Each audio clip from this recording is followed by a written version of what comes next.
राजस्थान के टोंक जिले में अति मनोरम और मन को लुभा देने वाली अरावली पर्वत श्रृंखला की प्राकृतिक छटा के मध्य आवा ग्राम में स्थित है श्री शांतिनाथ दिगंबर जैन सुदर्शनोदय अतिशय क्षेत्र। अपनी भव्यता और ऐतिहासिकता को संजोए हुए 12वीं शताब्दी का ये जिन तीर्थ लगभग 150 बीघा विशाल भूमि में फैला हुआ है और भारत के इतिहास में ये पहला ऐसा तीर्थ है जहाँ संत शिरोमणि आचार्य श्री विद्यासागर जी महाराज के परम प्रभावक शिष्य निध्यापक श्रमण मुनि पुंगव श्री सुधासागर जी महाराज सत्संग के वर्ष 2011 के मंगल चातुर्मास में 400 मंगल कलशों की स्थापना एक साथ की गई थी। माना जाता है कि मंदिर जी की स्थापना कुंद मूल की आमना के अनुसार विक्रम संवत 1223 में एक गुफा मंदिर के रूप में की गई थी। इस कार्यक्रम के पुण्यार्जक हैं श्री शांतिनाथ दिगंबर जैन महाअतिशयकारी सुदर्शनोदय तीर्थ क्षेत्र, आंवला जिला, टोंक, राजस्थान।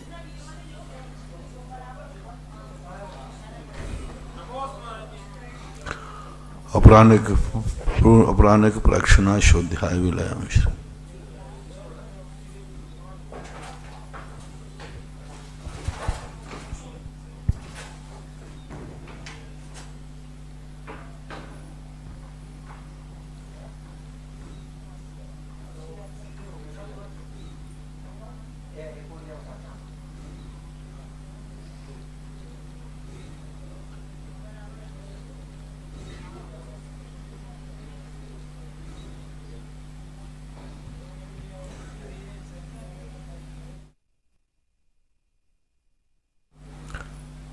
नमो अरिहन्ताणं,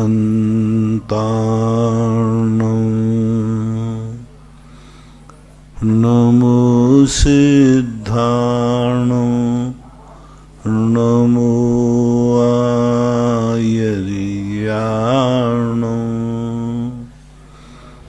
नमो वज्रायाणं, नमो लोये सवशाहूर्णम्।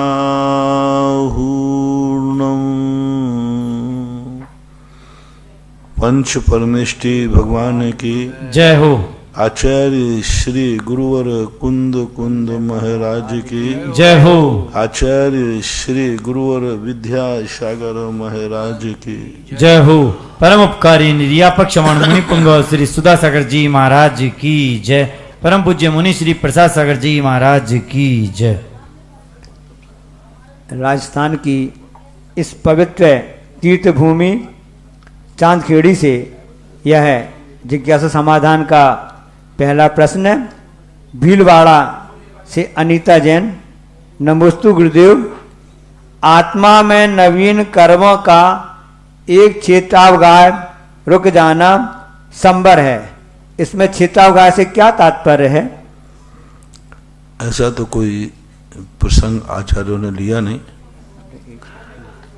बंद के संबंध में एक क्षेत्रावगाह आता है, शंबर के संबंध में एक क्षेत्रावगाही शब्द आपने कहाँ पढ़ा, किस रूप में लिखा, इस बात का रेफरेंस आप दीजिए, फिर इसका जवाब दिया जाए। ऋषभ कुमार जी, अंकुर कॉलोनी सागर से। नमोस्तु गुरुदेव। भरत चक्रवर्ती के पास में 6 खंड का राज था, उसमें उसकी अयोध्या नगरी राजधानी थी। 18 करोड़ घोड़ा, 84 लाख हाथी, 1 लाख करोड़ हल, 3 करोड़ गाय और 84 करोड़ योद्धा, 32,000 संगीत शालाएं, 32,000 नाट्यशालाएं होती हैं। तो जिज्ञासा यह है कि यह सब कुछ वैभव 6 खंडों का मिलाकर है या केवल अयोध्या की संपत्ति है? ये मात्र अयोध्या की संपत्ति है। इतने प्रमाण अयोध्या में सब संपत्ति होती थी। यदि 6 खंड का मिलाएंगे तो ये तो कुछ भी नहीं बचेगा। 6 खंड के तो राजा महाराजाओं के कितने 3 करोड़ गाय हैं, यदि पूरे 6 खंड की मिलाएंगे तो बहुत छोटे हो गए। ये उनका स्वयं का वैभव था। चक्रवर्ती अयोध्या जो है बहुत बड़ी थी, छोटी मोटी अयोध्या नहीं थी। 12 योजन में फैली हुई अयोध्या थी। अब 12 योजन में कितना कहलाता है? बहुत बड़ा कहलाता है। गुजरात से अक्षय जैन। नमोस्तु भगवान।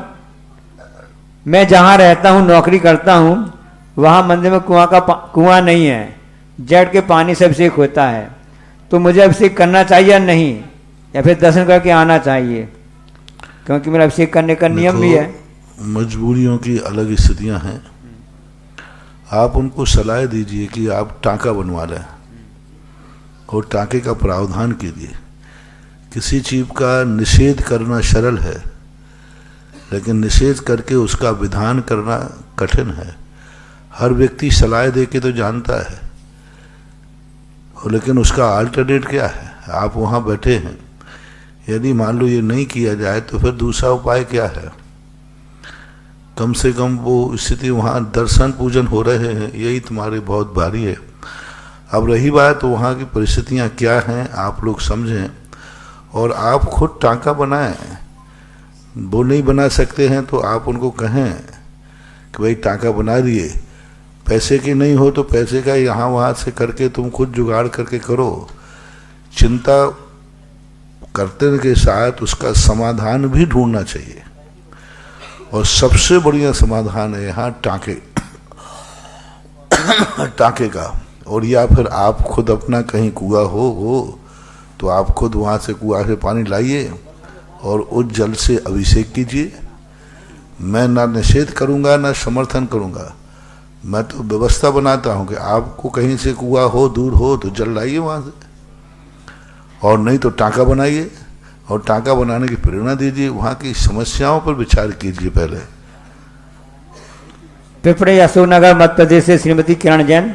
नमोस्तु मुनिवर, क्या जैन धर्म के अनुसार बच्चों की नजर उतरवाना, ताबीज पहनाना, झड़वाना उचित है?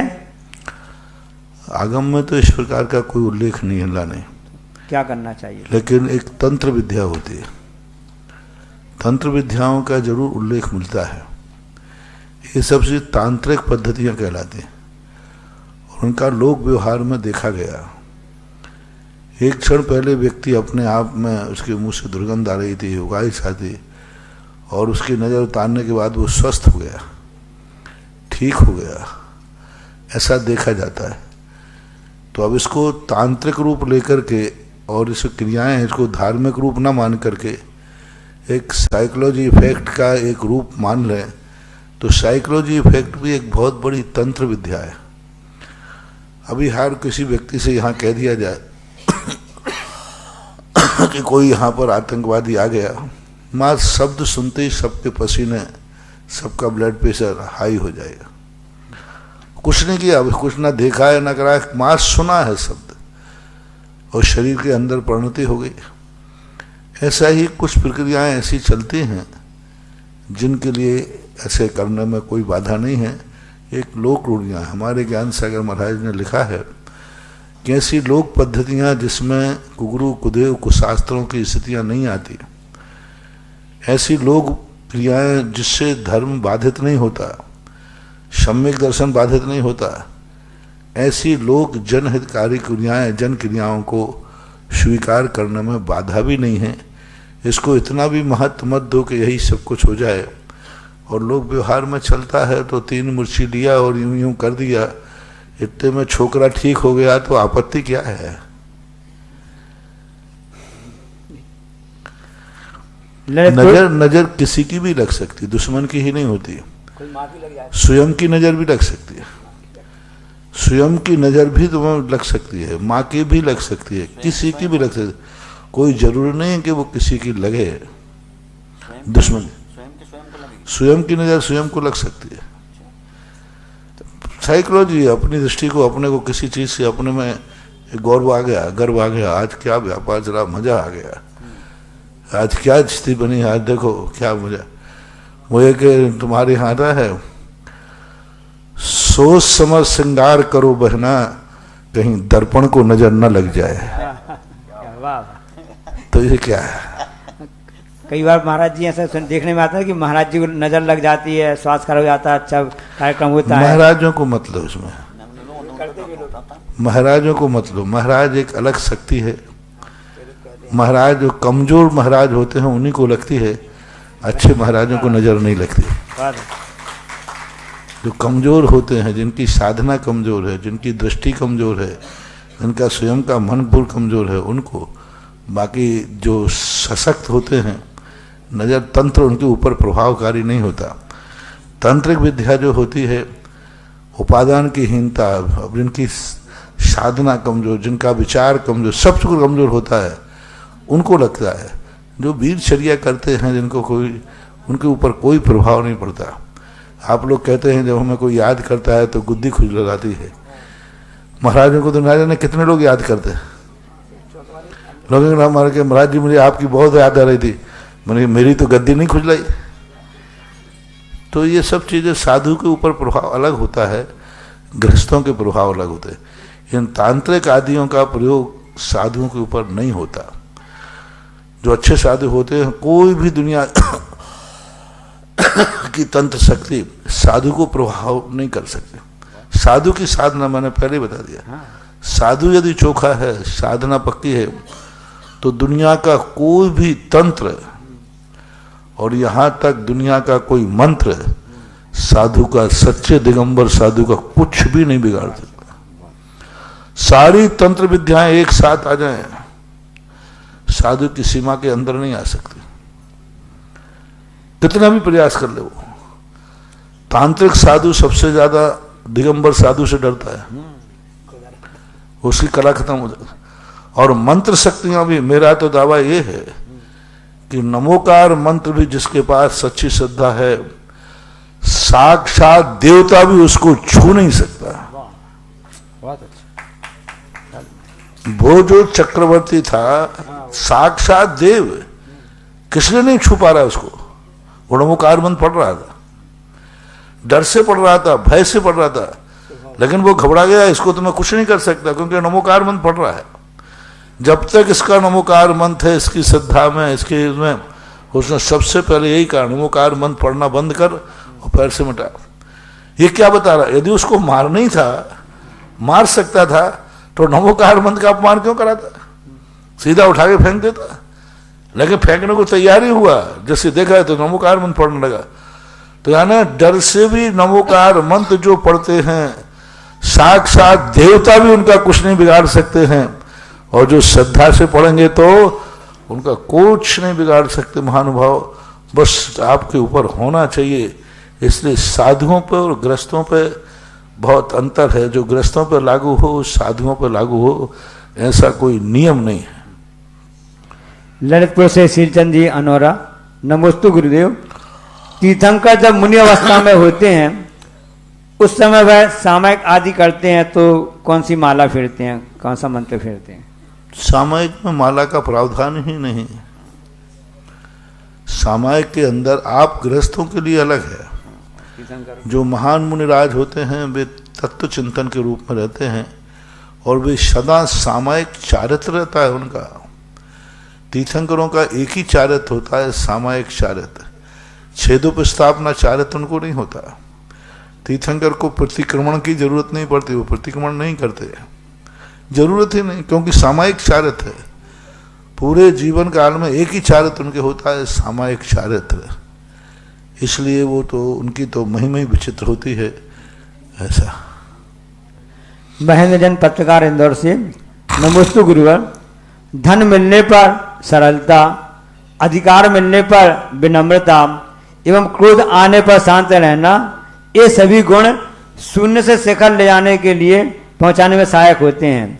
अब इन गुणों को प्रतिकूल परिस्थितियों में कैसे हम बनाए रखें, कैसे संभव है? क्यों अपने आप ही हो, तो परिस्थितियां हैं, परिस्थितियां इसके लिए। धन है तो अपने आप में शीलता रहेगी, उनमें सभी स्वाभाविक गुण हैं अपने आप में। ये गुण जो हैं, जब व्यक्ति इनकी अर्थक्रिया समझे, ये समझे ये धन तुम्हें क्यों मिला है, धन के ऊपर नहीं, धन क्यों मिला है, उन कारणों को समझें। जिन कारणों से जो चीज हमें मिलती है उन कारणों को हम जीवित रखेंगे तो हमें फिर से मिलेगी, ये मानना चाहिए।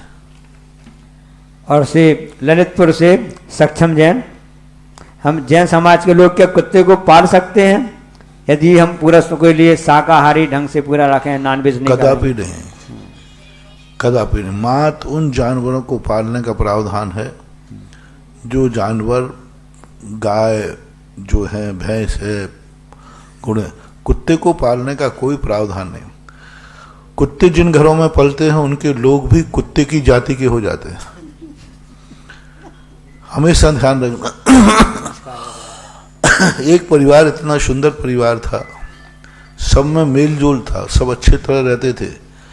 उस घर में कुत्ता पड़ गया, सारे परिवार एक दूसरे के दुश्मन बन गए। एक दूसरे के ऐसे दुश्मन बने कि बाप बेटा भाई बंधु सब एक दूसरे में ऐसे झगड़े हुए कि 3-13 आगे हुए। अक्सर का कुत्ते वो पालते जिनके संतानें नहीं होती, उन्हीं को बेटा मान के मन बहलाते हैं। जो एकाकी बिहार कर रहते हैं, जो फार्म हाउस वगैरह में अकेले रहते, कोई नहीं रहता है, कुत्ते पालते। अच्छे परिवार वाले, उच्च कुलीन वाले जो परिवारों में अपने बच्चों को संस्कारित करना चाहते हैं, कुत्ते कदापि नहीं पाले। कुत्ते की जाति नियम से कुत्ते को पालने वाले के अंदर वो गुण आएगा ही, वो किसी को नहीं। जैसे कुत्ता अपनी जाति वालों पे ही भौंकता है, कुत्ता अपने जाति वालों का ही विरोधी होता है, इसी प्रकार कुत्ता पालने वाले अपने घर में ही एक दूसरे के विरोधी हो जाएंगे, उन्हें एक दूसरा सुहाएगा ही नहीं। कुत्ते पालने वाले सोचते हैं कि नहीं हमारे पास कोई भी नहीं रहे, मैं अकेला रहूं, कोई भी यहां नहीं रहना चाहिए। और वफादारी करेंगे तो उसी की करेंगे जिससे उनको स्वार्थ होगा। कुत्ता 2 मिनट में दूसरे का हो जाता है, वफादार है, लेकिन किसकी? जो उसको खाना देगा, जो उसको पीना देगा, उसके प्रति वफादारी बहुत करेगा। और दूसरा व्यक्ति यदि 2 मिनट के अंदर उसको थोड़ा सा भी रोटी डाल दे तो कुत्ता दूसरी तरफ हो जाता है। कुत्ते की कोई जाति नहीं होती, कुत्ते का कोई मालिक नहीं होता, कुत्ता बस है सो है, जैसे दूसरी तरफ जाएगा उसी तरफ वो स्थिति बिगाड़ देगा। इसलिए ना तो संस्कृति के अनुसार, ना संस्कारों के अनुसार, ना तो वास्तुशास्त्र के अनुसार, ना धर्म के अनुसार किसी भी अपेक्षा से कुत्ता पालना उचित नहीं है। बस एक सेना के संबंध में उल्लेख किया गया है कि जब सेनाएं होती थीं तो सेनाओं में कुत्ते पालने के उल्लेख होते थे। जो शिकारी आदि खेलते थे, जो शिकारी राजा होते थे, वो आप जैनियों को, उच्च कुल वालों को कदापि कुत्ता नहीं पालना चाहिए, कदापि नहीं पालना चाहिए। चौकीदार रखो, जितना कुत्ता खाता है उतने तो चौकीदार रखो आप, अच्छे बढ़िया चौकीदार रखिए, वो ठीक है, लेकिन कुत्ते से तुम्हारा कुल बिगड़ जाएगा, वंश बिगड़ जाएगा, तुम्हारा सारी की सारी पारिवारिक स्थितियां थोड़े दिन के बाद आप देखना उनकी जिम्मे। तो बहुत लोगों के ऐसे उदाहरण हैं। नहीं करना। जैन दर्शन कदापि अनुमति नहीं, कुत्ते की, बिल्ली की, तोते की, ये शौकिया कहलाते हैं। शौक से किसी जानवर को पालन करना कदापि उचित नहीं है। उसको खुला घूमने दो, छोड़ दीजिए उसको। अंकुर कॉलोनी सागर से ऋषभ जैन। महाभारत के युद्ध 18 दिन चला और उसमें 9 अक्षणी सेना का। और हम तो जिनके घरों में कुत्ते पलते हैं ना, उन घर में साधु आहार नहीं ले सकते। ये भी है। हाँ, कुत्ते 1-2 परिवार के ऐसे आए, मैंने उनसे मना कर दिया, भाई आप आहार नहीं दें, आप कुत्ते ही को दें और वही तुम्हारा है। हाँ, वो इसी को खिलाएं आप। और मेरी बात में नहीं मानना है तो तुम मत मानो, तुम पालो, लेकिन तुम मुझे क्यों? क्योंकि कुत्ता जिस घर में पलता है वो मुनिराज को आहार देगा तो मुनिराज में संस्कार आ जाएंगे। वो भौंकेंगे। इसलिए मुनिराजों को ऐसे आहार नहीं लेना चाहिए। अंकुर कॉलोनी सागर से ऋषभ जैन। महाभारत के युद्ध 18 दिन चला और उसमें 9 अक्षणी सेना मारी गई। जिज्ञासा यह है कि जब पांडवों को दीक्षा ही लेनी थी तो युद्ध करके इतना नरसंहार क्यों किया? दीक्षा लेने के अभी उनके समय दीक्षा कोई प्री प्लानिंग नहीं होती है। दीक्षा कोई हंसी मजाक नहीं, अंतरंग वैराग की बात होती है। अब वो स्थितियां थीं और उस समय परिस्थितियां जो रही हैं, मूल बात पांडवों का जो युद्ध था वो न्याय का युद्ध था। यदि वो पांडव दीक्षा ले लेते तो उस प्रजा में अत्याचार जो होते उसके भी जिम्मेवार कौन होते? क्योंकि दुर्योधन की जो नीतियां थीं वो सत्तावादी थी, शोषणवादी थी, अन्यायवादी थी। तो पांडवों ने राज्य लेकर के प्रजा का कितना बड़ा हित किया। फिर तो ऐसा तुम सभी पे लगा सकते हो। जब दीक्षा ही लेना थी तो फिर ऋषभदेव ने जल्दी क्यों ले ली? ना भरत बाहुबली होते, ना भरत बालू युद्ध होता। तो फिर सब में ले सकते हो, तो ऐसी बात नहीं है। कोई दीक्षा सहज नहीं, जब परिणामों में विशुद्धि बनती है तब स्थिति बनती है। जीवन के किसी भी क्षण में वैराग्य हो सकता है। 12 राजस्थान से इंजीनियर पंकज जैन, किन कर्मों के आधार पर व्यक्ति को स्त्री पर्याय या पुरुष पर्याय मिलती है? स्त्री पर्याय के संबंध में तो यही है कि ये सबसे ज्यादा चुगलखोरी होती है, इसकी बढ़ाना। उसको दूसरों की गुप्त बातों को जानने में जिनकी रुचि होती है वो प्रायः स्त्री पर्याय के लिए मूल कारण है। दूसरों की गुप्त बातें जानने की जिनमें रुचि होती है वे स्त्री पर्याय के रूप को धारण करते हैं। अपने पर्याय के प्रति जो उनके परिणाम बनते हैं वही मायाचारी आदि का अनेक कारणों में एक कारण यह मुख्य कारण है। पुरुष पर्याय जो होती है वो दूसरों की बातों को नहीं जानते हैं, मतलब क्या पड़ा, हमें लेना देना क्या। यदि उसी को हमें सुनाना होती तो वो गुप्त क्यों रखता। तो इस प्रकार के कोई एक अलग से कोई ऐसे ठोस कारणों को नहीं, मायाचारी परिणामों से स्त्री पर्याय मिलती है और सरल परिणामों से पुरुष पर्याय मिलती है। पिपरी अशोक नगर से अनिल कुमार जी, नमोस्तु मुनिवर, सम्मेद शिखर की टोंकों का नामकरण कैसे हुआ?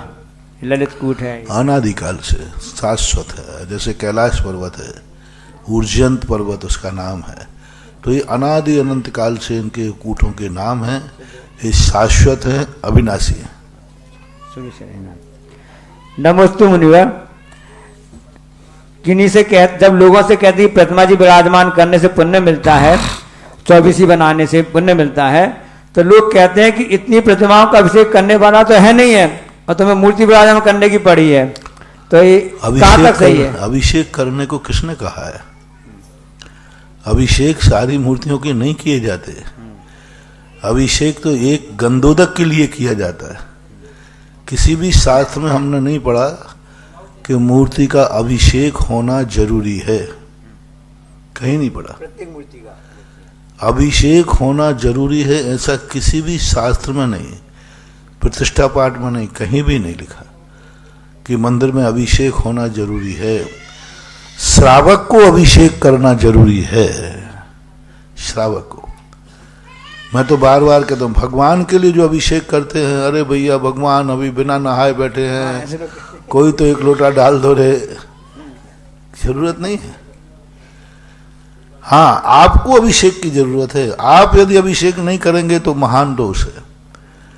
तो एक मूर्ति का अभिषेक हो जाता है तो हो जाता है। तीर्थों पर तो अरे अभी तुम इतनी मूर्तियों में घूमने लगे, एक एक मंदिर में 500 धनुष प्रमाण यानी 3000 फीट ऊंची 108 मूर्तियां होती हैं एक मंदिर में।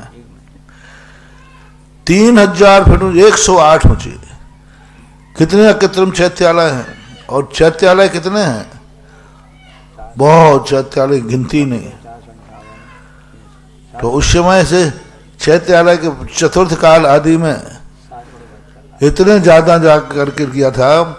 रामचंद्र जी ने जब राज संभाला तो उन्होंने कहा प्रत्येक राज्य में सबसे पहले जिन मंदिरों की स्थापना करो। जब अयोध्या में आकर सौधर्मेंद्र अयोध्या की रचना करता है तो सबसे पहले मध्य में जिनेन्द्र देव के मंदिर को स्थापित करके फिर जाकर के पूरी अयोध्या की रचना करता है। तो इनका तो, और दूसरी बात है, आप अपने जीवन को इतना पवित्र बनाने का भाव कर रहे हैं कि ठीक है, छोटी मोटी मूर्तियां जहाँ जरूरत है, तीर्थ क्षेत्र हैं, इनमें वंदना के लिए व्यक्ति आते हैं। इनको एक वेदी का वंदना किया, चल दिया। इतनी वंदना हो कि उसको लगे तो कि मैं तीर्थ क्षेत्र पर वंदना के लिए आया हूं। और हम तो सीधे बात जानते, अच्छा है कि बुरा। आप तो ये बताओ, शास्त्र झूठे हैं कि साचे हैं? साचे। सात झूठे हैं तो उससे हमें कुछ कहना नहीं है। सात साचे हैं तो उनमें जब लिखा है, इतनी महिमा क्यों लिखी कि एक बेर के पत्ते के बराबर मंदिर और एक चावल के बराबर मूर्ति बैठाने वाला का वर्णन करने के लिए करोड़ों जिह्वाएं उनके पुण्य की महिमा नहीं गा सकती। यहां तो तुम चावल के बराबर नहीं, यहां तो 3-3, 4-4, 5-5 फुट की मूर्ति बैठा रहे हो, कोई साधारण नहीं बैठा रहे। तो ये तो, और ये आलोचना तो सदा से होती आई है। आलोचक नहीं होंगे, अब मुझे लगता है कि आलोचक नहीं होंगे तो काम नहीं होगा। और अब जरूर मूर्तियां जल्दी 1-2 दिन में ही पूरी होने वाली हैं, हो जाती, सब जगह ये चर्चाएं आती हैं। आपको अभिषेक नहीं करना है, आप अभिषेक करिए। सभी मूर्तियों का अभिषेक होना बिल्कुल भी जरूरी नहीं, ये मिथ्या धारणा है। गंधोदक बनाना है, गंधोदक बनना चाहिए, बनता ही है ऐसा।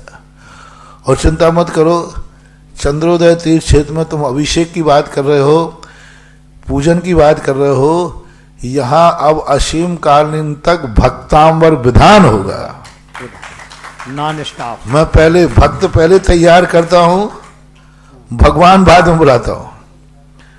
पहले भक्तों की लाइन देखिए, इतने भक्त यहां तीर्थ क्षेत्र पे है कि भगवान का तलघर कम पड़ रहा है, बढ़ाना पड़ रहा है, और हर क्षेत्र कम पड़ रहा है, हर क्षेत्र छोटा पड़ रहा है।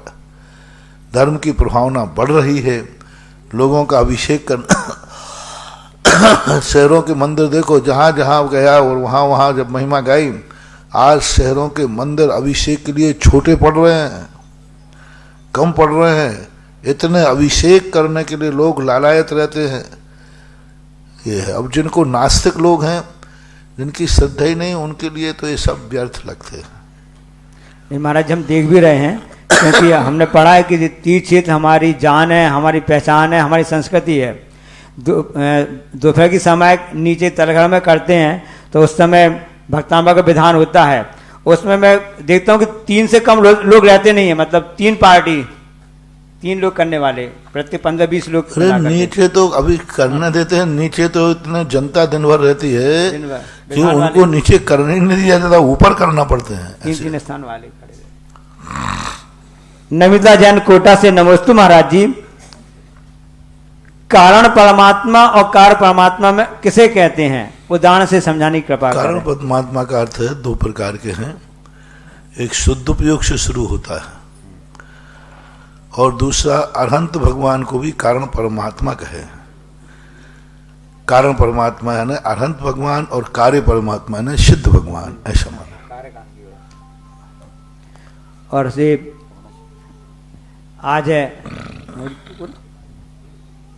हाँ,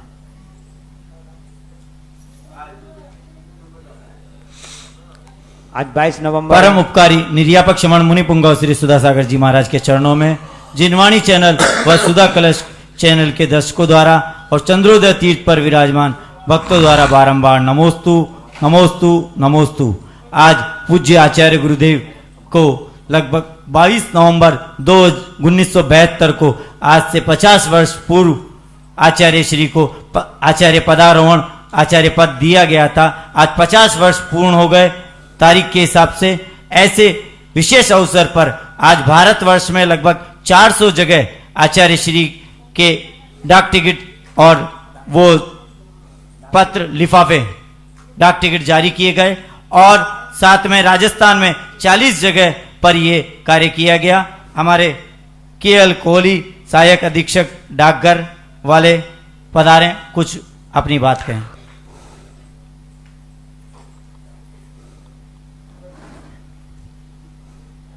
धन्यवाद। सर्वप्रथम मैं केएल कोहली सहायक अधीक्षक डाकघर झालावाड़ गुरुदेव को शीश वंदन करता हूं।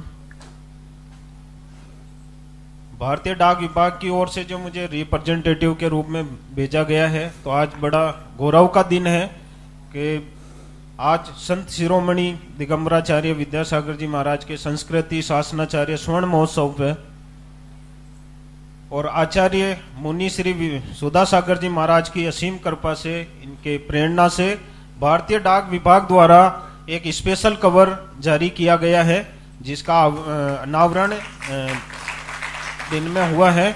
और ये विशेष आवरण के लिए एक लिफाफा नहीं है, ये आप सबके लिए, इस चांदखेड़ी जैन समाज के लिए बहुत बड़े गौरव की बात है कि भारतीय डाक विभाग ने जो ये विशेष स्पेशल कवर जारी किया है, ये अब इंडिया में आप कितने भी पैसे दो, कितनी भी अप्रोच लगाओ, ये शब्द और ये एनवलप अब कभी नहीं निकलेगा। चांदखेड़ी एक इतिहास बन गया है इस स्पेशल कवर के लिए।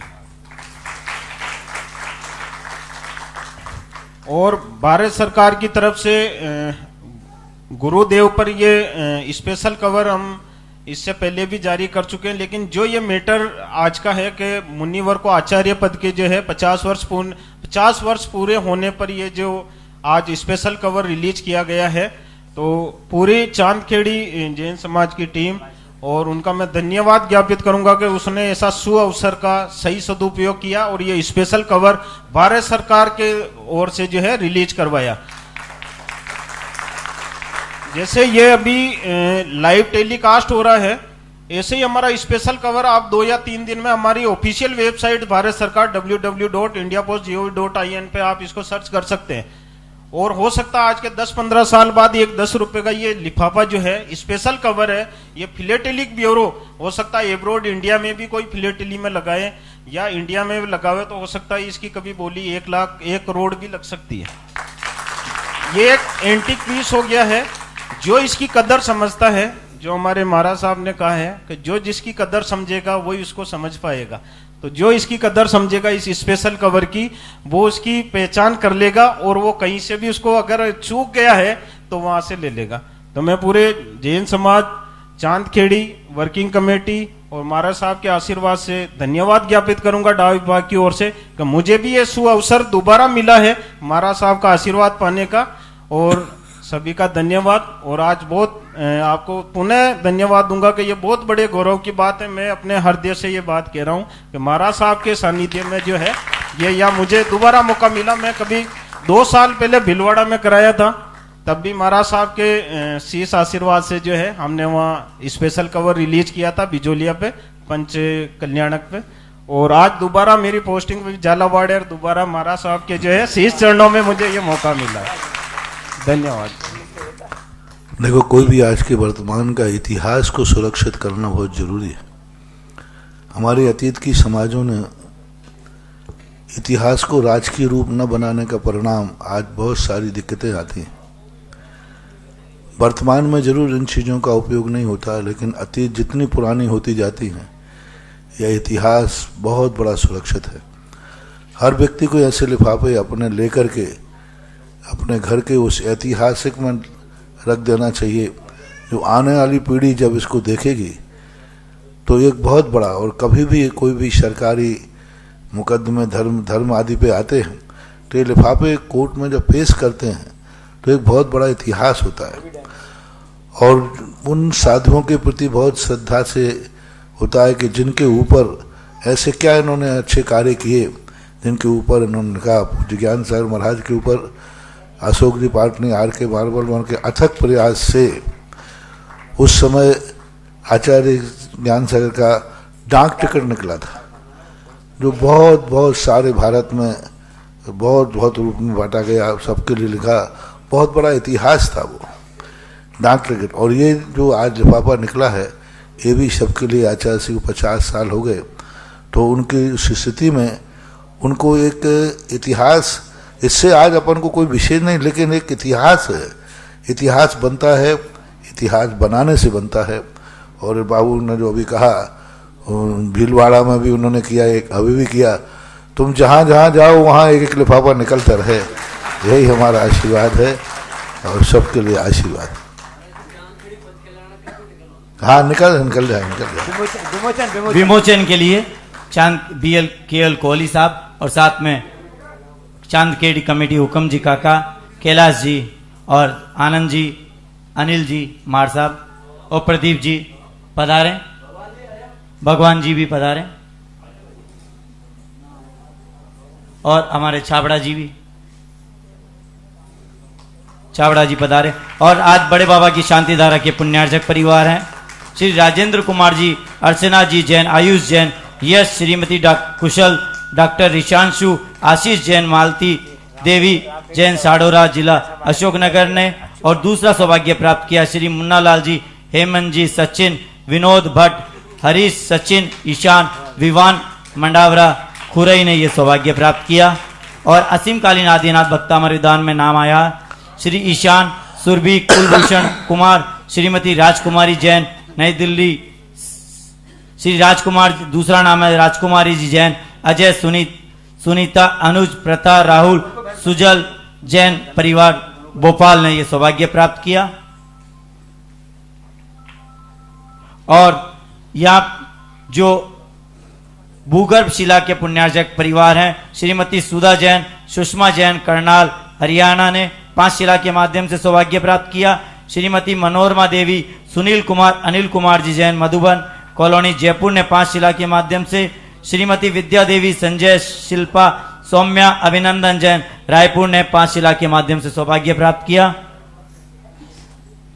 पहली जिज्ञासा के लिए वृत्ति मीना जी जैन, भिलाई, और इनके पश्चात अनीता जी जैन, गुना तैयार हैं। आप अनीता जी पूछ लो, उनके पास माइक जाता जी।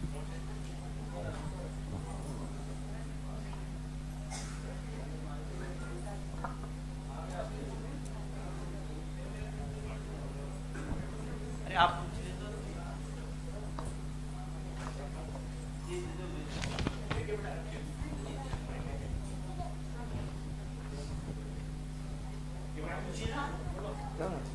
हम सबके हृदय में विराजमान प्रातः स्मरणीय परम उपकारी संत श्रोमणी आचार्य गुरुवर विद्यासागर महाराज की,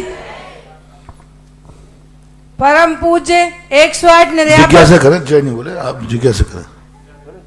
जी महाराज जी, महाराज जी, हम भिलाई में डेली शांति धारा करवाते हैं और शांति धारा में सभी परिवार के और अपनों के सबके नाम ले देते हैं। तो बिना पैसे की या पैसे की करवाना चाहिए? यदि कभी बिना पैसे की चूक हो जाती है तो महाराज जी दोस्त पैसे से तो करवाते हैं। दान पूर्वक कराना श्रेष्ठ है, बाकी कराने की कोई मनाही नहीं है। दान पूर्वक कराते हैं तो वह, मैंने पहले ही कहा, दान पूर्वक की ही क्रिया सिंचाई के खेत में बोई हुई फसल के समान फलती है। अब बिना सिंचाई की भी खेती होती है, पर श्रेष्ठ वही है। दूसरी जिज्ञासा अनीता जी जैन, गुना, और इनके पश्चात ज्योति जैन, गुना तैयार है। परिवार की ओर से बारंबार नमोस्तु महाराज श्री। महाराज श्री, मेरी जिज्ञासा ये है, महाराज श्री मेरी जिज्ञासा है कि मेरी तबीयत ठीक नहीं रहती थी, लेकिन है ना मैं बहुत साल तक बीमार रही महाराज श्री, और है ना मुझे चक्कर भी आते थे, लेकिन महाराज श्री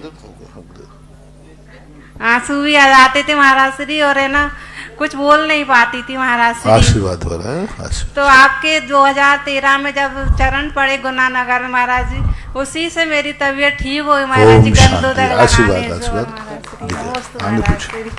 ज्योति जी जैन, गुना, और इनके पश्चात संगीता जी जैन, जबलपुर तैयार है। बच्चे दे दो, लिफाफे दे दो अकेले। ठीक। मेरे गुरुदेव को बारंबार नमोस्तु।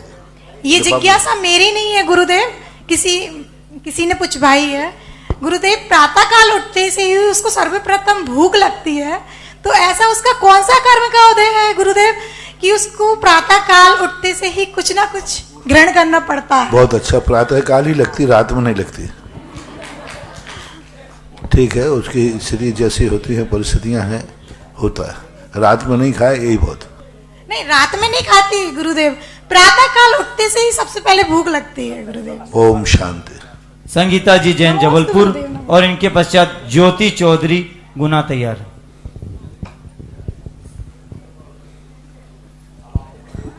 नमोस्तु मुनि महाराज जी, नमोस्तु सभी मुनि राजों को त्रिवार नमोस्तु नमोस्तु नमोस्तु। महाराज श्री, मेरी जिज्ञासा है कि भव्य और निकट भव्य की क्या पहचान है?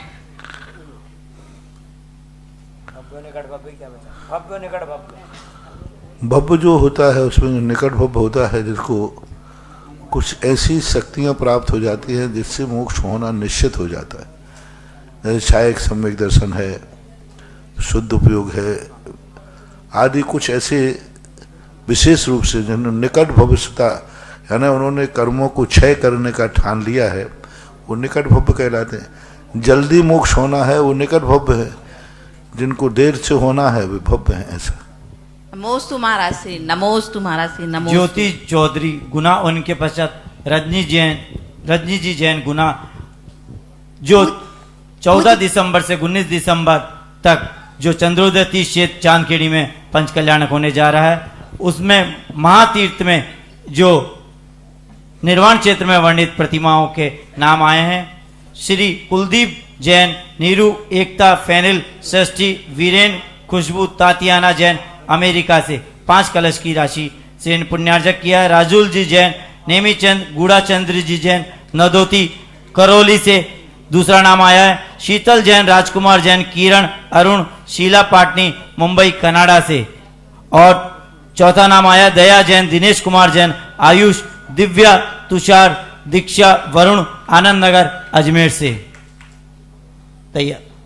पूज्य गुरुदेव के चरणों में मेरा और मेरे परिवार की ओर से बारंबार नमस्तु।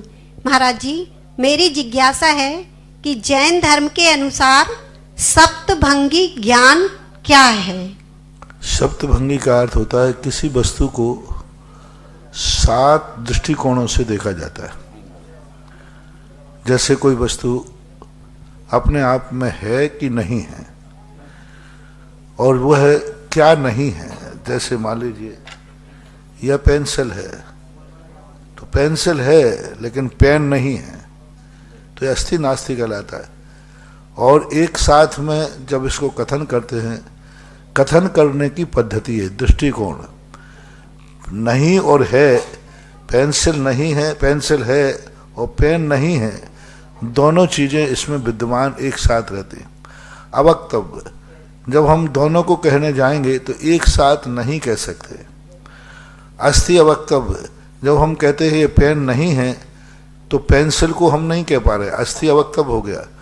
और जब हमने कहा कि ये पेंसिल है तो नास्ति कथन अवक्तव्य हो गया। और दोनों को एक साथ नहीं कह पाना एक अवक्तव्य की स्थिति में आता है। तो किसी भी वस्तु को अनेक गुण होते हैं, उन अनेक गुणों को एक गुण की अपेक्षा दूसरे की नास्ति होता है, और दोनों विद्यमान होकर के एक शब्द के द्वारा एक साथ नहीं कहे जाता है, अवक्तव्य कहलाता है। यानी वक्ता वस्तु को कितने दृष्टिकोणों से प्रस्तुत करता है और कितने दृष्टिकोणों से प्रस्तुत नहीं कर पाता, उनकी एक विधि को 7 भंगों के द्वारा बांध करके बताया गया। ये जैन दर्शन की, जैन न्याय की असाधारण खोज है, जो व्यक्ति प्रतिदिन अनुभव में लाता है। जैसे एक व्यक्ति है, वो भांजे की अपेक्षा मामा है, लेकिन वो पिता नहीं है उसकी अपेक्षा से, लेकिन वो पिता भी है और मामा भी है, दोनों है। भांजे के लिए पिता नहीं है, मामा है, लेकिन वो व्यक्ति स्वयं में पिता भी है, और उसी समय पिता है, उसी समय मामा है। एक समय में दोनों हैं, लेकिन दोनों एक दूसरे के लिए निषेधात्मक होते हैं। तो ये प्रतिदिन व्यवहार में आती हैं सप्तभंगियां, लेकिन नाम थोड़ा सा साहित्यिक हो जाने से, दार्शनिक हो जाने से नाम का है, बाकी आते तो सभी हैं। कल्पना जी जैन गुना, और इनके पश्चात अर्चना जी जैन चिरमरी तैयार है।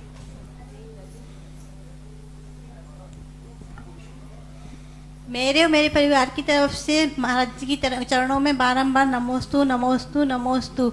महाराज जी, मेरी जिज्ञासा ये है कि आयु कर्म कब और कैसे होता है? आयु कर्म का बंध, आयु कर्म के जो बंध की स्थितियां हैं वो लेश्याओं के मध्यम परिणामों पर बनती है। वो लेश्या के मध्यम परिणाम जब जीवन के 2 भाग निकल जाने के बाद एक भाग शेष रखता है, उस समय उनको एक मौका दिया जाता है। उस समय भी लेश्या के मध्यम परिणाम हो, यानी लेश्या के 100 परिणाम है तो 33 और 66 नंबर के बीच के परिणाम हो, तभी आयु का बंध होता है। 8 बार मौका दिया जाता है। इस प्रकार से करके बहुत बार इस प्रश्न को बताया गया है। और अकाल में जिनका मरण होता है उनके लिए ये 8 नियम लागू नहीं होते। जन्मते ही तुरंत एक अंतर्मुहूर्त के बाद ही मरण होगा तो उनका उसी समय आयु बंद हो जाता है। और 8 बार में भी यदि किसी का आयु बंद नहीं हुआ तो पूज्यवर नेमीचंद महाराज ने एक नाम दिया है असंक्षेपाद्ध काल, यानी उस 9वें बार में तो आयु बंद होगा ही होगा। इस प्रकार की व्यवस्थाएं जैन दर्शन में आयु बंद की हैं। 5 कलश की राशि से निर्वाण कांड में वर्णित प्रतिमाओं के नाम आए हैं। डॉक्टर अशोक सुधा आनंद प्रकाश सुगंधी आनंद कटपीस तिलक मार्ग अशोकनगर, और दूसरा नाम वीरेश सुषमा अभिषेक शिका वैभव मेघा गौरव स्पर्श वर्णिका गीतांग सहारनपुर नोएडा से।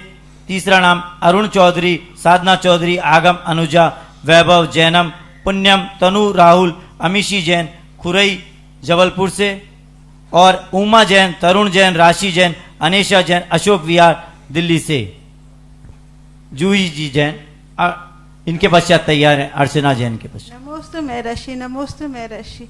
मेरे 6 आवश्यकों में किसी प्रमाद का प्रमाद ना हो, ऐसी क्या पुरुषार्थ करना चाहिए कि हमें उत्साह पूर्वक वो कर सके? 6 आवश्यकों में प्रमाद रहित करें, इस पर क्या करें? उनके फलाफल पर विचार करना चाहिए। जब उनके फल और अफल पर करने से कितना लाभ है, नहीं करने से कितना है, इस पर विचार करेंगे तो तुम लोग बनिया हो। बनिया को जहाँ लाभ दिखता है वहाँ अपने आप उसकी रुचि बन जाती है। बनिया को जब लाभ नहीं दिखता है तो अच्छी चीज में रुचि हो जाती है। तो वहाँ पर आप 6 आवश्यकों के कितने लाभ हैं, उन लाभों के संबंध में यदि आप पढ़ें समझें तो मन अपने आप उन कार्यों को करने के लिए बन जाएगा। कल्पना जी जैन गुना और उनके पश्चात जूही जैन। नमोस्तु गुरुवार। मेरे और मेरे परिवार की तरफ से गुरुवार में चाह कर भी प्रतिमा धारण नहीं कर पा रही है, मेरा कौन सा कर्म का उदय चल रहा है?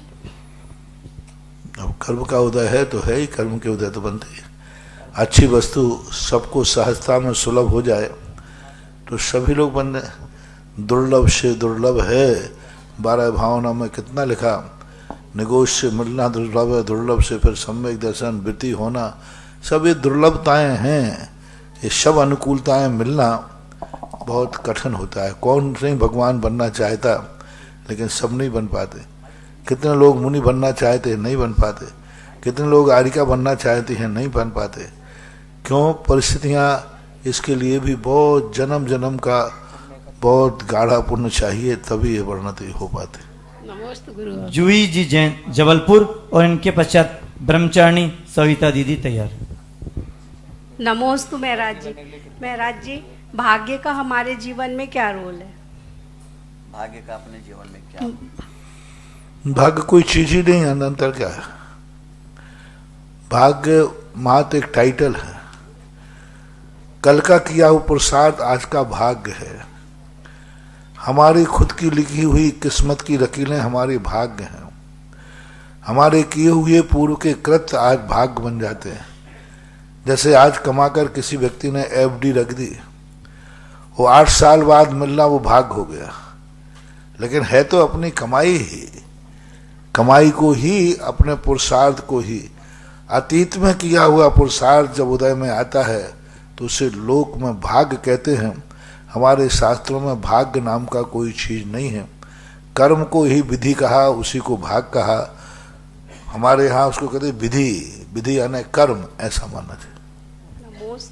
ब्रह्मचारिणी सविता दीदी, और इनके पश्चात शोभा पांड्या नरखेड़ा तैयार है। हम सबके आराध्य पूज्य मुनिश्री के चरणों में कोटिशर नमोस्तु नमोस्तु नमोस्तु।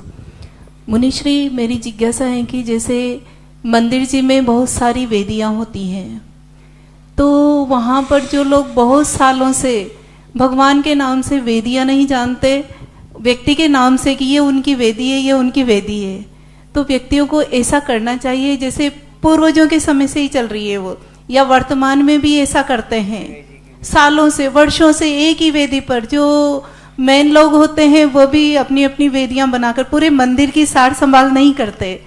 तो महाराज जी इसमें ये व्यक्तिगत हो है। किसी वेदी पर ये करना कि चलो इस पे कोई नहीं करता है, मैं करता हूँ, चलो इस मूर्ति की बहुत अच्छी मूर्ति है इसलिए करता हूँ, लेकिन यह मेरी मूर्ति है इसलिए वेदी है, ऐसा मान के करते हैं तो उनका पुण्य का छीन तो होता ही। हाँ, दूसरा नहीं कर रहा है तो फिर हमारी वेदी है तो मैं तो करूँगा ही, लेकिन वो व्यामोह करके तो नहीं कि ये मेरी ही वेदी है, इसलिए इस प्रकार से करने से उचित नहीं है, ठीक नहीं है। भगवान बैठने के बाद भगवान सबका होता है, जगत का होता है।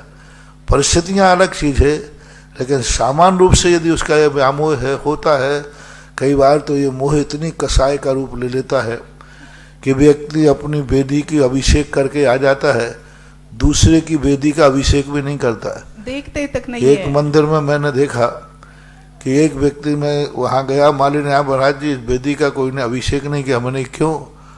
बादू का होगा तो हो गया उसका। मैंने पूछा, बोले महाराज जी उसका तो नहीं करूँगा, वो तो मेरे दुश्मन की वेदी है, उसको वो नमोस्तु तक नहीं करता, उस वेदी पर अर्घ भी नहीं चढ़ाता, तो ये कुछ नहीं है, उसको कोई पुण्य लगने वाला नहीं। इतनी कसाय कि बाजू में यदि मंदिर है, बाजू में वेदी है, तो वहां उसकी स्थिति को नहीं करता। हाँ, किसी कारणवश हो रहा है तो बात अलग है कि भाई यहाँ की मूर्ति में बहुत सुंदरता है, बहुत अच्छी है, मन लगता है बहुत, तो वो तो एक कारण बन गया। वो तो हो सकता है भाई, कोई मूर्ति इतनी अच्छी होती है कि वहाँ मन लगता है, कई मूर्तियों में इतनी विकृति होती है कि वहाँ मन नहीं लगता, विकल्प नहीं होता, भाव नहीं होता, तो ये कारण तो फिर भी बन जाएंगे। लेकिन ये मेरी है, ये मेरे दुश्मन की है, ऐसा भेद यदि करता है तो बहुत बड़ा दोष है, बहुत बड़ा दोष। शोभा जी पांड्या नरखेड़ा, उनके पश्चात ब्रह्मचारिणी चंदा दीदी तैयार। नमोस्तु महाराज जी, नमोस्तु महाराज जी, नमोस्तु। मेरा समस्या शंका समाधान यह है कि महाराज जी, बच्चों को गृहस्थ अवस्था में प्रवेश कराने के बाद माता पिता का दायित्व क्या होना चाहिए कि स्वयं का और बच्चों का दोनों का धर्म ध्यान पूर्वक जीवन माता पिता का दायित्व होना चाहिए, फिर सब कुछ उनको छोड़कर स्वयं फ्री हो जाना चाहिए, अपने परमार्थ मार्ग पर लगना चाहिए, अपने उनकी जंजाल, उनकी गृहस्थी में। हमारे शास्त्रों में एक ही पीढ़ी को पालन करने का दायित्व है, पोता और पोतियों को पालन करने का दायित्व है, तो वो तुम्हारा व्यामोह है। एक संतान, एक बेटे को तैयार कर दिया, अब जैसे तुम्हारे माँ बाप ने तुम्हारे लिए छोड़ दिया, ऐसा तुम भी उनको छोड़ो भाई। तुम्हारा बाप तुम जानो, तुम्हारा छोरा है, तुम्हारी छोरी तुम पालो, मेरे छोरे तुम थे, मैंने तुम्हें पाल दिया, पैर पे खड़ा कर दिया। और करना चाहिए। अक्सर कर लोग क्या करते हैं, दादा दादी सबसे सस्ती नौकरानी है। हाँ, पैसे बुलाएंगे नहीं, जब बच्चे को कहा दादा दादी सबसे सस्ती और विश्वसनीय, निःशुल्क है।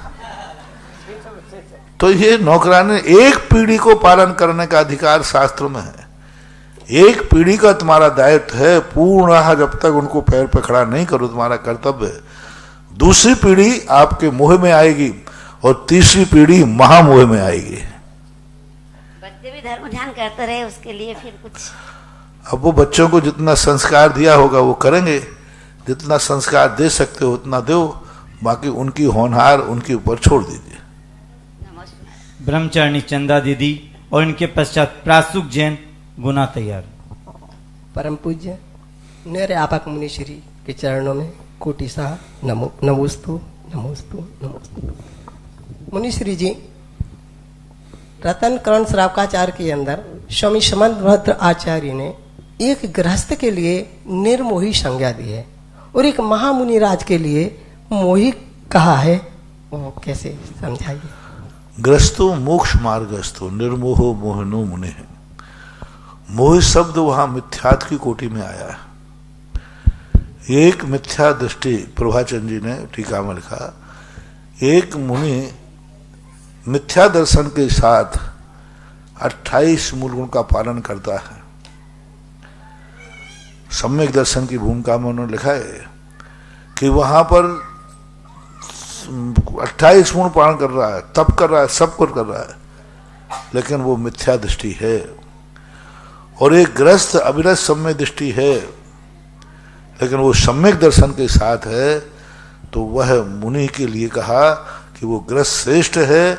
मिथ्यात्व के साथ में मुनि व्रत भी कोई कार्यकारी नहीं, और सम्यक दर्शन के साथ अविरति भी कार्यकारी है।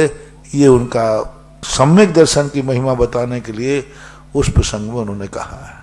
महाराज श्री नमोस्तु सागर से राजकुमार जी जैन एक जिज्ञासा रखते हैं, कोई व्यक्ति मंदिर में रहता है, उसके कुटुंब में कोई गमी हो जाती है, उसे मालूम चलता है तो अभिषेक करना चाहिए या नहीं? वह व्यक्ति बोले कि मैं मंदिर में हूं तो अभी मुझे दोष लगेगा या नहीं? मंदिर में यदि उसने संकल्प पूर्वक धन्य कुमार जैसे कवि जैसे निर्णय कर लिया है कि मैं निश्चय ही बोल चुका हूं, अब मेरा इस संसार में कोई नहीं है भगवान और हमारे के अलावा, तो वह पूजा पूरी करेगा। लेकिन यदि अभी मोबाइल साथ में रखे हैं, बीच में मोबाइल सुनता है तो बराबर सूतक लगेगा, वो छोड़ना पड़ेगा उसको। हाँ, मोबाइल सुन रहा है, घर की कोई ब्याई जी मिल जाए तो जय जयंत कर रहा है, रिश्तेदार मिल जाए तो उनसे बातें कर रहा है तो देखो कोई चीजें होती हैं तो उसकी पूरी विधि देखो। मंदिर में आ जाने से कोई मतलब नहीं है। मंदिर में यदि तुम आए हो और मोबाइल साथ में हो, मोबाइल लोग पूजा में ऐसा मोबाइल रख लेते हैं और पूजा करते तो बीच में मोबाइल आ जाते उसको चला दे, तो फिर वो ऐसे लोगों का तो बहाना है। धनंजय कवि जैसा निर्णय हो कि नहीं अब मैं मंदिर की पूजा शुरू कर रहा हूं, निश्चय ही मेरे और परमात्मा के अलावा मेरा कोई नहीं है, कोई भी नहीं है मेरे परमात्मा के अलावा, उस समय तुम्हारी पूजा चालू है तो पूजा कर लीजिए। बाकी इस प्रकार की स्थितियां कम से कम अभिषेक आदि में मालूम चलते ही भगवान का स्पर्श तो करना ही नहीं चाहिए, मालूम चलते ही आहार आदि क्रियाएं नहीं करना चाहिए। मुनि राजों के लिए ये नहीं करना। प्रासुक जी जैन गुना, उनके पश्चात सविता दीदी तैयार। नमोस्तु महाराज जी। महाराज जी, जैसे हम पूजा करते हैं फिर भगवान के अर्घ चढ़ाते हैं, 24 भगवानों के अलग अलग, पर जब हम शिखर जी के 24 टोंगों के अर्घ चढ़ाते हैं तो जैसे पारसनाथ भगवान में स्वर्ण भद्र का बोलते हैं, जो 24 कूट होते हैं महाराज जी, तो इसका अर्थ क्या होता है? हर 24 भगवान के टोंग पे अलग अलग कूट होते हैं। कूट का अर्थ होता है स्थान, कूट आने स्थान, जो अन्य स्थानों की अपेक्षा उठा हुआ स्थान को कूट बोलते हैं। कूट यानी चिन्हित स्थान, कूट यानी एक विवक्षित सीमित स्थान, चारों तरफ से कूट बने हुए हैं। उन्नत स्थान को, निश्चित स्थान को, सीमित स्थान को किसी संकेत विशेष के लिए जिसे चिन्हित किया जाता है उसे कूट बोलते हैं। कूट का अर्थ भंग भी होता है। कॉमर्सार के अंदर उन्होंने कूट बनाए। कूट यानी डिवाइडेशन, ये इसका कूट है, ये यही इसी नाम से जाना जाएगा, उसके बाजू में दूसरा कूट है तो कूट नाम से जाना जाए। तो कूट का अर्थ है पहचान, भिन्नता को कूट कहते हैं। तो उस स्थान विशेष का नाम शिखर जी के अंदर वे कूट है, उन स्थान विशेषों के नाम हैं, ऐसा मानना है। माँ जी 24 तीर्थंकरों की जो अलग अलग कूट है, फिर उनको मतलब नाम से कैसे चिन्हित किया गया कि पारसनाथ भगवान में स्वर्णभद्र होगा और जो दूसरे भगवान है ये तो भगवान महावीर स्वामी ने बताया। महावीर स्वामी के केवल ज्ञान में बताया कि पारसनाथ यहाँ से मोक्ष गए, हमारा ज्ञान का विषय तो था नहीं।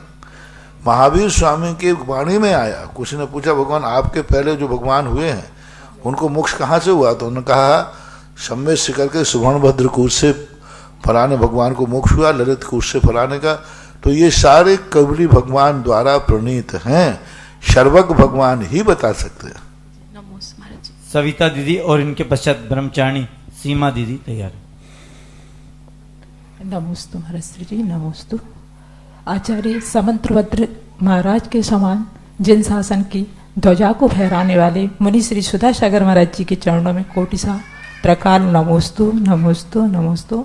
महाराज श्री जी, मेरी एक शंका है, इस युग में जन्म लेने वाले लोगों ने ऐसा कौन सा सत्कर्म किया होगा जो हम सभी का जन्म आचार्य गुरुवर विद्यासागर महाराज जी के शासन काल में हुआ और समंत्रभद्र के समान आप जैसे महामुनिराज के शासन काल में जो हमारा जन्म हुआ?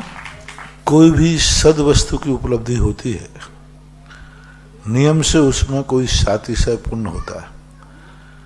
मरते समय व्यक्ति निरंतर ये भावना भाता है कि भगवान जन्म कभी भी हो, कहीं भी हो, हमें अच्छा स्थान मिले, अच्छे गुरु मिले, अच्छे शास्त्र मिले, अच्छी संगति मिले, अच्छा कुल मिले। तो ये अंतिम समय के परिणाम। और दूसरा, उस जीवन में हमेशा निरंतर इस प्रकार का व्यक्ति चिंतन करता रहता है तो कहा है ना, जाकी रही भावना जैसी सो देखी मूरत तिन तैसी। तो इस प्रकार ये भावनाओं का परिणाम है। उस समय ऐसा पुण्यबंध हो जाता है कि व्यक्ति देखो संसार की कोई चीज नहीं मांग रहा संसार की कोई धन दौलत नहीं मांग रहा, कोई और कुछ नहीं मांग रहा। क्या मांग रहा है? मुझे ऐसा स्थान मिले जहां पर सत क्षेत्र, ऐसा कुल मिले जहां जिनेंद्र भगवान का दर्शन हो सके, ऐसा क्षेत्र मेरे घर मिले जहां मुनियों के आहार दान आदि होते रहे, ऐसी प्रकार मिले स्थान जहां मुनियों के मुख से जिनवाणी सुन सकें। ऐसी जो अंत समय में परिणाम करता है, उन परिणामों के परिणाम स्वरूप पुण्यबंध होता है। कोई भी सद्वस्तु जब भी मिलेगी पुण्य कर्म के उदय से ही मिलती है, बिना उसके नहीं मिलती है। ब्रह्मचारिणी सीमा दीदी और इनके पश्चात अनीता जी बिलाई तैयार। मुनिश्री के पावन चरणों में मेरा और रतन कटपीश अशोक परिवार का कोटिसा नमस्तु। महाराज जी, ये जिज्ञासा मेरे दीपक भैया की है कि आत्मशक्ति और इच्छा शक्ति में क्या अंतर है? इच्छा शक्ति तो एक बाहरिक विल पावर, आत्मशक्ति अपने परिणामों को क्षयोपशम उपशम और क्षय 3 रूप में होती है। वो कर्मों के आवरण को हटाने से होती है। विल पावर तो एक किसी के रूप में भी होता है। एक डाकू का विल पावर होता है। इच्छा शक्ति होती है इतनी कि उन जंगलों में जहां हम दिन में जाने में डरते हैं, वो रातें गुजार देता है। तो इच्छा शक्ति तो अनेक प्रकार की होती है। शेर की इतनी बड़ी इच्छा शक्ति होती है कि वो हाथी को भी कंट्रोल कर लेता है, हाथी पे भी वार कर देता है। सबसे बड़ी उसकी इच्छा शक्ति बहुत प्रबल होती है। लेकिन आत्मशक्ति जो है कर्मों के क्षय क्षोभसम उपशम से प्रकट होती है। जो आत्मा की शक्ति हमें नियम से सम्यक दर्शन ज्ञान चारित्र से ही प्रकट हो सकती है। वो सम्यक रूप से हमें जो व्रत आचरण है, श्रद्धान है जैन धर्म के ऊपर, वही षड आवश्यक आदि जो कार्य हैं अथवा तत्व दृष्टि से ही हम प्राप्त कर सकते। आत्मशक्ति एक मोक्ष मार्ग से ही प्राप्त होगी। इच्छा शक्तियाँ जो हैं किसी रूप में अपनी भावना से, अभ्यास से, साधना से, मोटिवेशन से प्राप्त कर सकता। नमस्ते महाराज। अनीता जी बिलाई, इनके पश्चात ज्योति जी जैन देवरी तैयार। परम श्रद्धेय गुरुवार सुधा सागर जी महाराज की जय। नमोस्तु महाराज जी, नमोस्तु। मेरा और मेरे परिवार का बारंबार नमोस्तु। महाराज जी, मंदिर में अखंड दीप जलाने का क्या महत्व है? एक प्रतीक है। ये दीप वगैरह जितने अष्टद्रव्य हैं एक प्रतीक है कि हमारे मंदिर में सदा प्रकाश रहे, इस मंदिर में कभी अंधकार ना हो, यह मंदिर कभी पूजा भक्ति से रहित ना हो, इस मंदिर में सदा भगवान की भक्ति, भगवान का प्रचार होता रहे। इस प्रतीक के रूप में और अपने अंदर, हमारे अंदर भी ज्ञान ज्योति सदा जलती रहे, हमारा जीवन कभी अंधकारमय ना हो, ऐसा भी बना। अनीता जी रविंद्र सिंघई बिलाई ने एक सोने की अंगूठी मंदिर के स्वर्ण कार्य के लिए दी है। अनीता जी बिलाई के पश्चात ज्योति जी जैन देवरी और इनके पश्चात मोहन सिंह जैन इंदौर तैयार। नमोस्तु महाराज जी, नमोस्तु नमोस्तु। चारों महाराज जी को नमोस्तु। महाराज जी, अनिष्ट और संयोग का वियोग होने से कौन सा भाव रखे जो समता? अनिष्ट का संयोग और इष्ट के वियोग के लिए हमेशा अपने कर्मों पर दोष देना चाहिए। किसी भी प्रकार का अनिष्ट का संयोग किया है, हुआ है, हमने जरूर किसी का अनिष्ट किया था। मैंने इसकी परिभाषा बनाई, जब भी तुम्हें कोई विपरीत वातावरण मिले तुरंत सोचना मैंने ऐसा वातावरण किसी को मिलाया है। जब भी इष्ट का वियोग होवे तो हमने नियम से किसी का इष्ट का वियोग किया है। बिना इष्ट के वियोग के आपका नहीं हो सकता। अंजना ने किसी के इष्ट का वियोग कराया था, 22 साल तक उनके इष्ट का वियोग हुआ। रुक्मणी ने किसी के इष्ट का वियोग कराया था, 16 वर्ष का उनका वियोग हुआ। कर्म सिद्धांत है, कोई भी दुख आया है उसके पीछे तुम्हारी खुद की कोई कहानी लिखी हुई है, कोई ना कोई बहुत बड़ी बात है, ऐसा मानना। मोहन सिंह जैन और इनके पश्चात मंजू जी शास्त्री जयपुर। नमोस्तु महाराज जी, नमोस्तु। मेरा प्रश्न ये है कि नमोकार मंत्र में ऐसा क्या है जिससे सब कुछ ठीक हो जाता है? उसकी महिमा है, उसमें शक्ति है, तभी तो वो मंत्र है। परम श्रद्धेय मेरे गुरुवर के चरणों में बारंबार नमोस्तु नमोस्तु नमोस्तु। मंच पर विराजमान सभी महाराजों को मेरा बारंबार नमोस्तु नमोस्तु। महाराज जी, आज क्लास में प्रश्न आया था कि एक अणु एक दूसरे प्रदेश में जाता है तो एक समय में मंद गति से जाता है तो एक समय लगता है, और तीव्र गति से जाता है तो 14 राजू तक चला जाता है। तो इसमें ये उसकी अंतरंग शक्ति होती है या जाता ही रहता है ऐसे? ये उसकी अंतरंग शक्ति होती है, कहीं ना कहीं से उसको प्रेरित होता है क्योंकि पूरे दुनिया में कहीं ना कहीं से कोई ना कोई भेद दणु होता है, कहीं ना कहीं कोई निमित्त होता है। उस कारण से परमाणु सदा चलते ही रहते हैं, सो बात नहीं, क्योंकि पुद्गल नियम से कोई ना कोई पर प्रेरणा से ही चलेगा। वो स्वयं प्रेरणा से तो वो स्थिर है, लेकिन कोई ना कोई वहाँ हवा होगी, कोई ना कोई दूसरा परमाणु स्कंद आ गया, कोई दूसरे परमाणु आ गए, टकराहट हो सकती, मूर्त है वो, तो परमाणु परमाणु से टकरा करके दूर चले जाते हैं। दो वस्तुएं टकराती हैं, जैसे पत्थर चटकाते हैं, टकराते हैं, उसका उच्चटन टूट करके दूर गिर जाता है। परमाणु परमाणु से टकराता है, परमाणु स्कंद से टकराता है, टकरा करके वो टकराने की जो गति होती है, उस टकराने की गति पे आधार होता है। यदि धी से टक्कर हुई है तो धीरा जाएगा, और ऐसी जोर से टक्कर हुई है कि उसकी ताकत जाकर के उतने राजू ऊपर जाके चला जाता है। स्वयं रूप से कभी परमाणु अपने आप चलायमान नहीं होता है, कोई ना कोई हवा का, वायु का, कोई ना कोई पर प्रत्यय मिला है तभी चलता है। और जीव के साथ सबको मालूम है, जीव भी एक रामायण में अपने आप कर्मों के अनुसार उसे कर्म ले जाता है। इतने राजू प्रमाण जाकर 14 राजू जीव भी एक समय में जाता है। कोई पृथ्वी काय जीव मर करके और ऊपर पृथ्वी कायों में उत्पन्न होता है, एक समय में अनुसरणी गति से 14 राजू चला जाता है। लेकिन पुद्गल द्रव्य जब भी जाएगा वो कोई ना कोई उसको पर निमित्त मिलेगा। स्वयं निमित्त में चलने की उसकी कोई शक्ति नहीं है, कोई कारण भी नहीं है कि परमाणु अपने आप चल जाए, नहीं, कोई ना कोई कारण जरूर होगा तभी वो जाता है। अब वो कारण कितना मजबूत मिला है उसके अनुसार उसकी गति हो जाती है, ऐसा मानना चाहिए। भगवान महाराज जी, एक प्रश्न है कि बच्चे पूछ रहे हैं कि हमने अभी तक एक सीए है और एक इंजीनियर है, लेकिन कभी भी नौकरी में रहते हुए भी उन्होंने कभी रात्रि भोजन नहीं किया, केवल फलाहार और ड्राई फ्रूट्स या फ्रूट्स खा के रह जाते हैं। तो महाराज जी, उनको क्या रात्रि भोजन त्याग का फल लगेगा या क्यों नहीं लगेगा? मजबूरी जितनी होती है, आज सबसे ज्यादा तो उन बच्चों को सबसे ज्यादा पुण्य लगता है जो विपरीत परिस्थितियों में होकर के भी रात्रि भोजन में नहीं कर रहे हैं। आज का वातावरण इतना गंदा हो गया उसके बाद भी उनके लिए उनके जीवन में संस्कार बने हुए रहते हैं। कोई इंजीनियर है, कोई सीए है, कोई राजनीति में है, कोई बड़े बड़े डॉक्टर भी हैं। तो बहुत सारे लोग हैं जो, कोई इतने बड़े आदमी हैं कि जिनको दिन में खाना नहीं मिलता, 15-15 दिन के एकासन होते, एक टाइम खा के रह जाते, शाम रात में दूध वगैरह थोड़ा ले लेते हैं।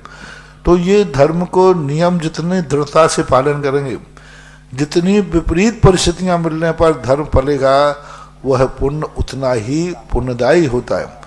अनुकूलताओं में तो सब व्रत पाल देते हैं, लेकिन प्रतिकूलताओं में इसलिए तो कहा है कि चौथे काल में जो हजारों वर्ष में जिस व्रत नियम से पुण्य बनता है या कर्म की नजरा होती है, पंचम काल में वही फल परिणामों से वही नजरा 1 साल में हो जाती।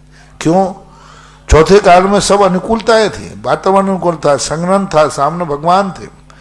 आज पंचम काल में भौतिकता है, अंधकार है, चारों तरफ भौतिकता का वातावरण बन रहा है, चारों तरफ लोग रात में खा रहे हैं, और लोग ये और कह रहे हैं रात में खाने से क्या होता है, दिन में खाना तो रूढ़िया है। लोग धर्मात्मा की मजाक उड़ा रहे हैं, लोगों की हंसी मजाक उड़ाते हैं कि अरे देखो बुद्धूचंद रात में नहीं खाता, देखो। उसके बावजूद भी यदि युवा वर्ग थोड़ा भी त्याग करता है तो वो चौथे काल के श्रावक से भी ज्यादा प्रशंसनीय। आजकल के बच्चे लोग जो हैं उनकी मेजॉरिटी देखो कितनी गंदी है। आज रात्रि भोजन त्याग या आलू प्याज का त्याग या कोई भी गुटखे आदि का त्याग दोस्तों के बीच में जब वो मना करता है ना, तो दोस्त उसकी किस तरीके से मजाक उड़ाते हैं, ऐसे गंदे शब्द बोलते हैं कि अच्छे अच्छे लोग हिल जाते हैं। दोस्तों के जो शब्द होते बहुत गंदे होते हैं मेजॉरिटी के, और इस तरीके से बोलते हैं कि कई बार तो कई लोग व्यक्ति अपने व्रत में तोड़ करके शामिल हो जाते हैं। लेकिन ऐसी परिस्थितियों में आज वर्तमान का जो परिवेश है, इन प्रतिकूल परिस्थितियों में यदि युवा वर्ग, युवतियां वर्ग अपने धर्म का दृढ़ पालन करते हैं, तो वो आज भी ऐसी बात नहीं है, वो बहुत बहुत बड़े अपने आप के धर्म को दृढ़ पा रहे हैं। वो ऐसे लोग, इस भाव में तो पंचम काल मिला, ऐसे लोगों को अगले भाव में ऐसा क्षेत्र मिलेगा जहां सदा चौथा काल होगा, ऐसा कुल मिलेगा, ऐसी जाति मिलेगी जहां रात्रि भोजन के आदि के नाम भी नहीं लिए जाए। पंचम काल में जो भी नियम पालन कर रहे हैं वे सब विपरीत परिस्थितियों में पालन करने से इसका फल भविष्य में बहुत अच्छा मिलता है, अनुकूल मिलता है। नमस्ते महाराज जी। भगवान स्वरूप जी खानपुर और अंतिम जिज्ञासा ताराचंद जी नसीराबाद। मेरे गुरुदेव मुनिपुंगव श्री सदासागर जी महाराज जी के श्री चरणों में मेरा कोटिश त्रिकाल बार नमोस्तु नमोस्तु नमोस्तु भगवत। प्रभु, मेरी जिज्ञासा यह है कि मैं व्यापार के साथ खेती भी करता हूं, करवाता हूं, मतलब मेरी गुरुदेव, कुछ फसल ऐसी होती है जिसके अंदर कीट लग जाते हैं, एक तरफा कीट लगते हैं तो फसल का सर्वनाश हो जाता है महाराज जी। अब हमें जो है, हमारा जो भी वो पर्यवेक्षक आता है वो सलाह देता है, भाई स्प्रे करो, स्प्रे करो। इतना हलाहल विष का स्प्रे बताता है गुरुदेव कि जिसकी सुगंध मात्र से बेहोशी हो जाती है व्यक्ति की।